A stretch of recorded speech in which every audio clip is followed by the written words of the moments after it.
Olá, meus alunos, tudo bem com vocês? Professor Renato aqui. É um prazer enorme estar com vocês em mais essa videoaula para encerrar esse módulo 2 de cuidados básicos com o paciente, onde nós podemos aprender várias coisas interessantes, desde o banho até a mudança de decúbito, passando pela rouparia, até o que é a úlcera de pressão.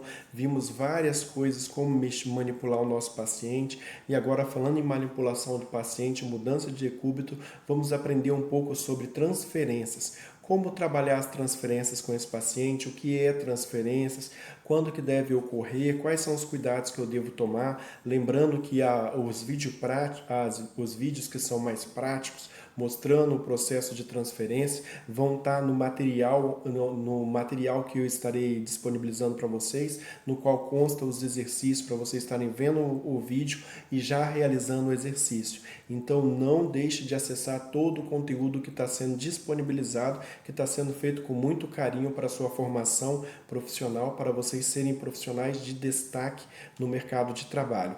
Sem mais enrolação, vamos para a nossa aula, que é o que interessa. Vamos lá?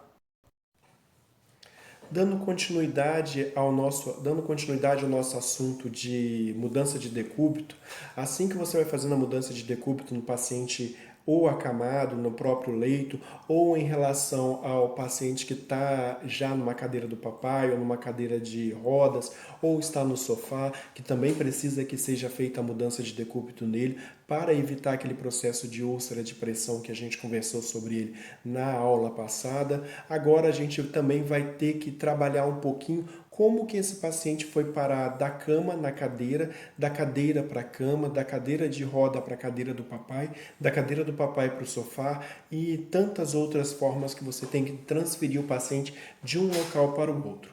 Então eu coloquei aqui no slide nosso que transferência é uma habilidade dos profissionais de saúde para ajudar o paciente dependente ou com mobilidade limitada a alcançar posições para recuperar uma boa independência de forma mais rápida e segura.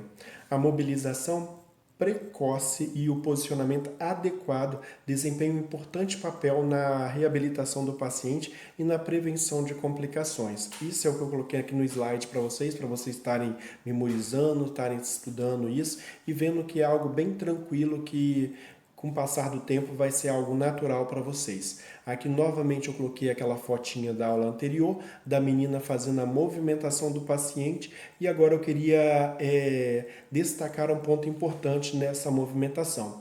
Reparem que ela, para fazer a movimentação, ela está com a coluna ereta, ou seja, a coluna reta. Ela posiciona um pé à frente e um pé um pouco mais para trás para dar instabilidade para ela não fazer tanta força e não prejudicar a coluna dela. Isso são coisas que vocês vão estar vendo no vídeo prático, que vocês vão estar no material que vai ser disponibilizado também, onde constam os exercícios, que é o nosso formulário. E lembrando que nesse formulário é muito importante vocês estarem fazendo, pois nele eu, professor, tenho acesso aos acertos de vocês, eu sei o que vocês estão errando, mais acertando e mais errando, eu sei quem está fazendo, o dia que está fazendo, a hora em que está fazendo, a nota que vocês estão tirando, isso tudo eu tenho controle aqui e estou sempre dando uma olhadinha para ver como que vocês estão, ok?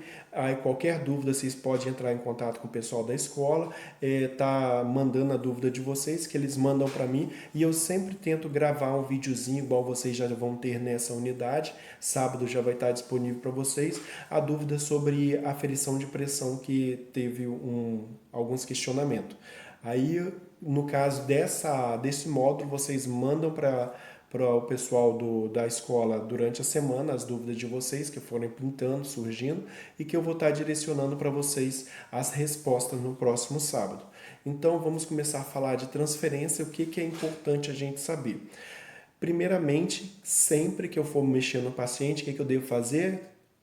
Isso, lavar as minhas mãos, lavar bem as minhas mãos e observar se o meu paciente ele possui algum tipo de secreção, fluido corpóreo ou que possa me contaminar. Caso tenha, eu tenho que utilizar luva. Se não tiver nenhum, ele estiver limpinho, eu só vou transferir ele mesmo, então não há necessidade da luva de procedimento.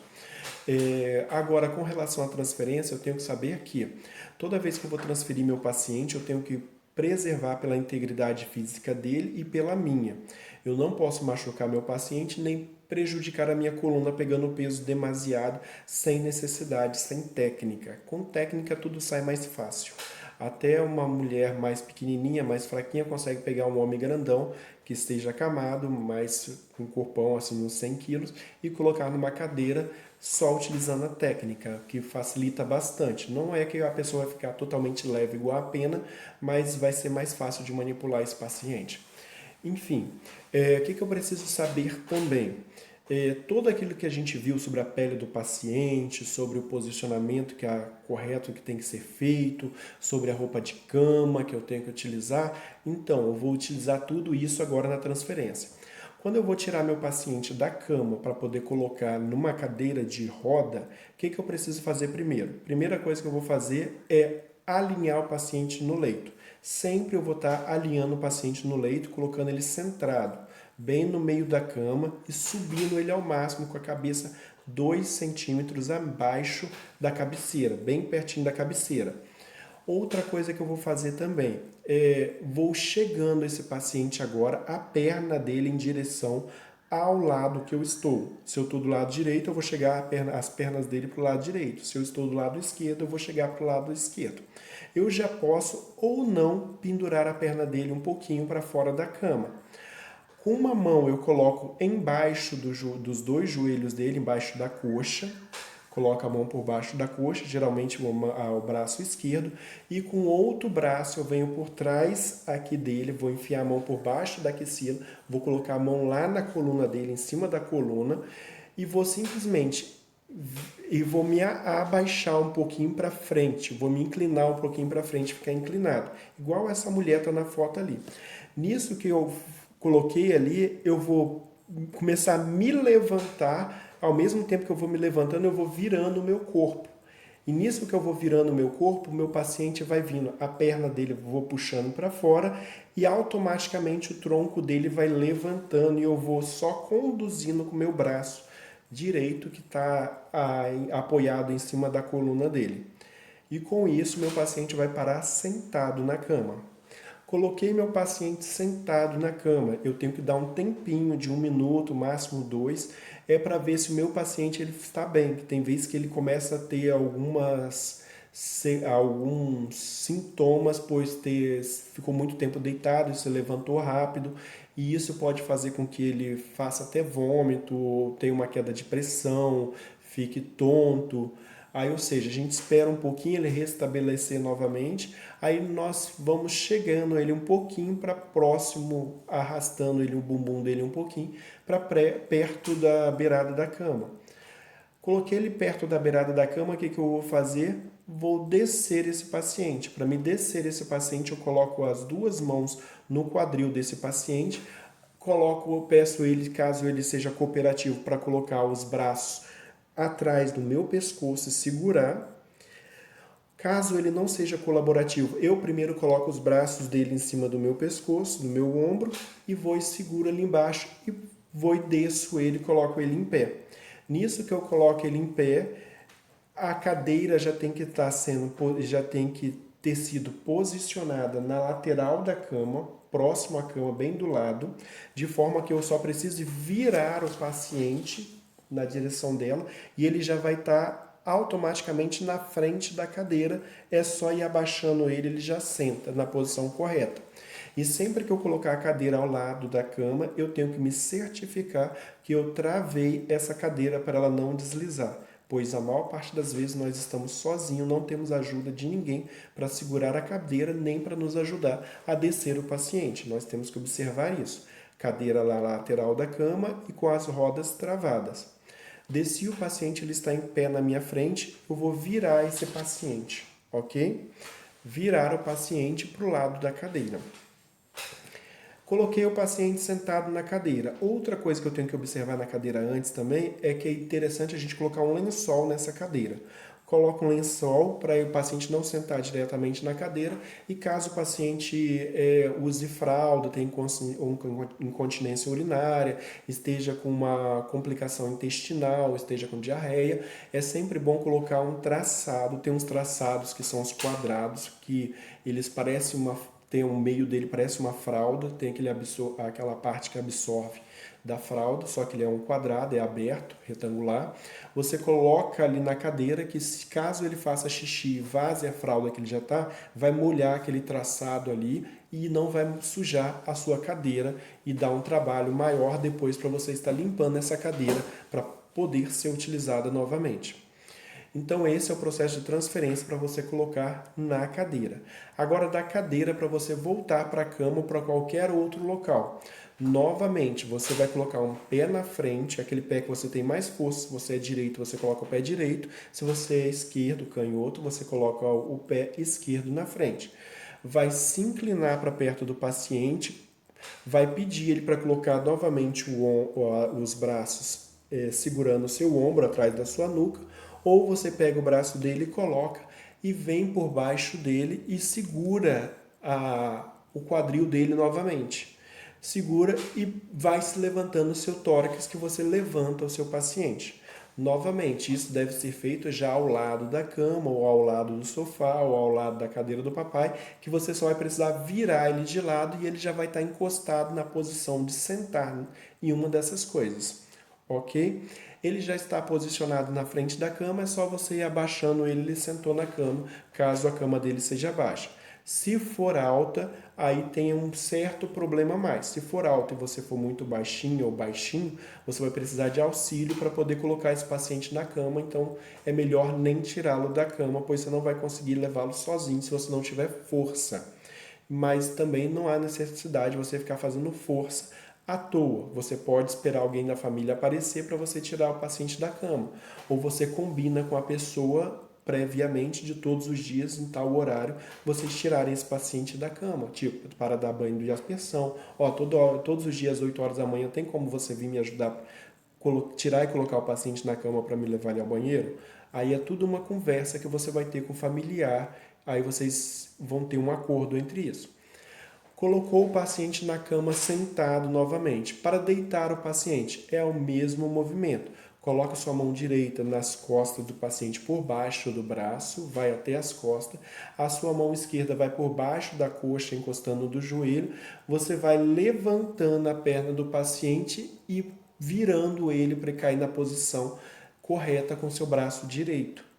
O paciente está deitado novamente na cama, agora só falta você chegar o paciente para o centro da cama de novo. Como você faz isso? Leva primeiro as pernas, depois você leva o quadril, depois você leva a cintura escapular, que é o tórax, e depois você ajeita a cabeça do paciente, sempre afofando o travesseiro para ficar uma posição mais confortável para ele. Coloquei o paciente deitado na cama de novo, eu vou escolher qual daquele reloginho, qual a posição que o meu paciente tem que ficar agora. Ele vai ficar em decúbito dorsal, vai ficar de barriguinha para cima. O que eu preciso fazer? O travesseiro já foi acolchoado, eu preciso levantar os calcanhar desse paciente, pois o calcanhar dele encostando diretamente na cama pode dar uma úlcera de pressão no calcanhar. Aí eu preciso também, eu posso colocar o bracinho dele sobre o peito, embaixo do peito dele, não em cima do peito exatamente, embaixo um pouquinho do peito. Posso deixar o braço dele mais elevado, colocando alguns coxinhos para elevar os braços dele, principalmente se ele tiver algum inchaço, que a gente chama de edema nos braços, quando o braço fica bem inchado, ou as pernas. Se as pernas e os braços estiverem inchados, eu vou colocar coxinho para levantar esses membros, tanto inferiores são as pernas, quanto superiores, para deixar mais alto. Isso para drenar, ajudar a drenar esse inchaço e ser eliminado mais facilmente pelo rins.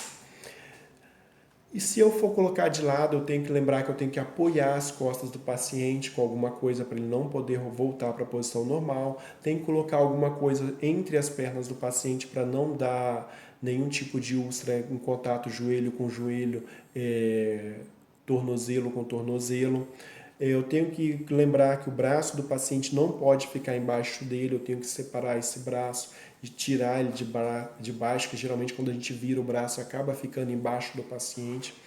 Eu tenho que posicionar, eu não posso deixar o braço diretamente em contato com a barriga dele, eu tenho que colocar um travesseiro ou algum tipo de objeto, ou a fronha, ou a cobertor, ou toalha, que não permita que o nosso cotovelo encoste, fique encostando diretamente sobre a pele da barriga, que também pode dar úlcera de pressão.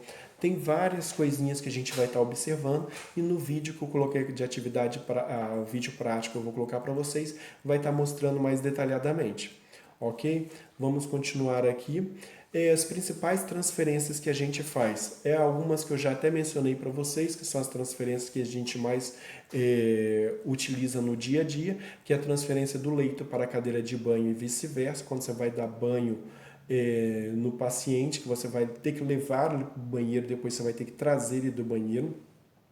Transferência do leito para a cadeira de rodas, você vai colocar na cadeira de roda para passear, para levar para algum local e depois você vai ter que trazer para colocar ele na cama novamente.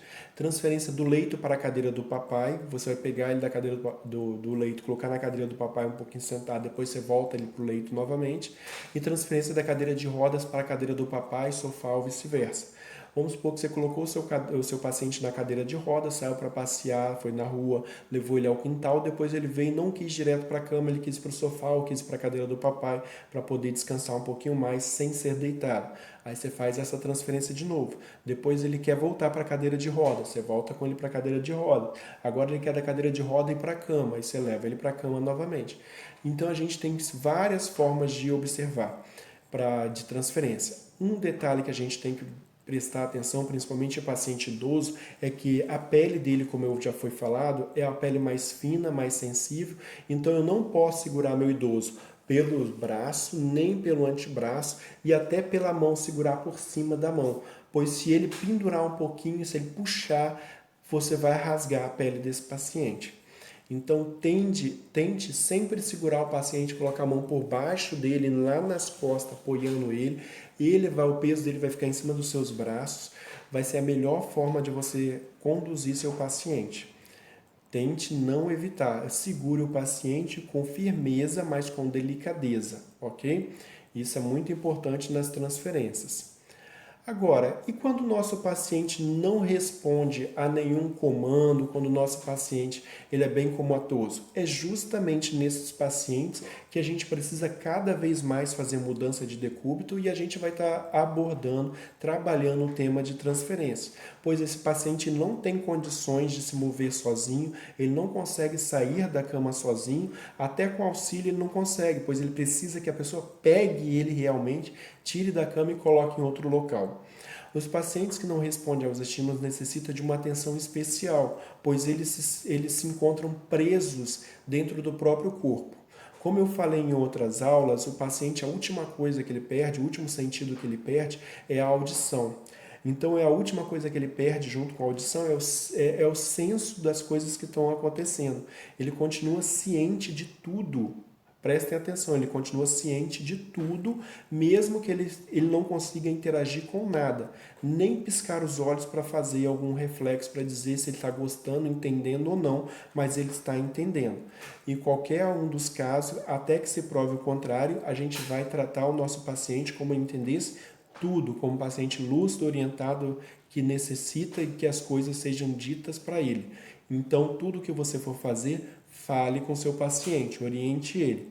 É indicado a aferição de sinais vitais nesse paciente pelo menos 2 vezes no plantão, pois ele não tem como dizer para você se ele está passando mal, se ele está sentindo alguma coisa, então você tem que procurar as coisas nele.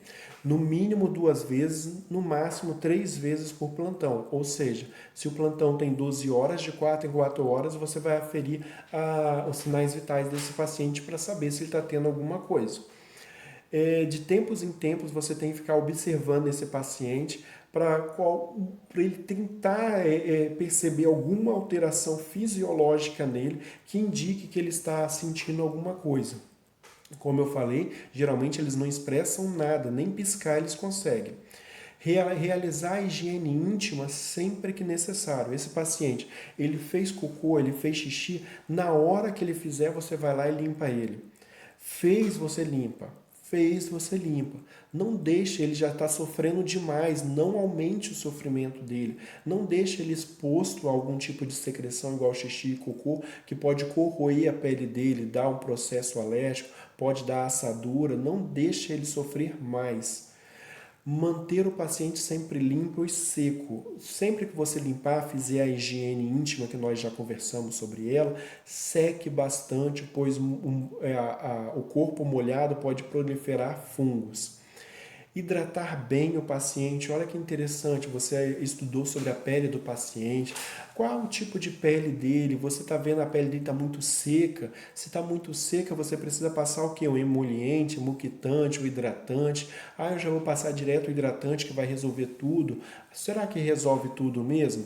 O hidratante impede que evapore a água da pele? Não, ele vai hidratar mais internamente. Aí o emulctante já vai impedir que a água saia. Se o paciente está com a pele muito enrugada, assim, muito quebradiça, o emulctante é melhor. Ah, o paciente está com a pele descamando, o emoliente é melhor. Ah, o paciente ele está com a pele que está dando já umas feridinhas, a pele dele está pouco elástica, passa o hidratante. Aí cada um vai ter a sua ação específica para ser utilizada. E quem vai dizer melhor isso é o dermatologista.